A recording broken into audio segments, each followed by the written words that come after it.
Hello hi friends, చూస్తున్నారు కదండి. ఇది మొత్తం ఓల్డ్ ఆర్ఆర్పేట మొత్తం డేంజర్లో, చాలా డేంజర్లో ఉంది.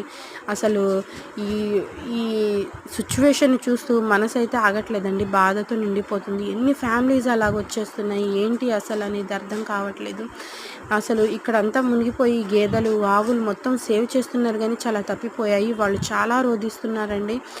ఫ్యామిలీస్ కళ్ళల్లో అంత బాధ పెట్టుకొని ఒక్కొక్కళ్ళు వెళ్తుంటే ఆ బాధ చూడలేక గుండెలు పగిలేలాగా అనిపిస్తుంది. బాధ అంతా అనిపిస్తుందండి. ఎన్ని ఏరియాస్ మనం సేవ్గా ఉంటే సరిపోదు. ప్రే చేయండి అందరూ, చాలామంది సేవ్ అవ్వాలని ప్రే చేయండి. విజయవాడ మొత్తము మళ్ళీ నార్మల్ స్టేజ్కి రావాలని ప్రే చేయండి. లాస్ట్ వరకు ఈ వీడియో చూడండి. ఎందుకంటే ఒక తల్లిని చనిపోయిన తల్లిని భుజాలపై మోసుకెళ్తున్న కొడుకు, అది లాస్ట్ దాకా చూస్తేనే ఆ వీడియో మీకు అర్థమైద్దండి, చూస్తే మీకు తెలిసిద్దండి. చాలా ప్రాబ్లంగా ఉంది మన విజయవాడలో. Please pray to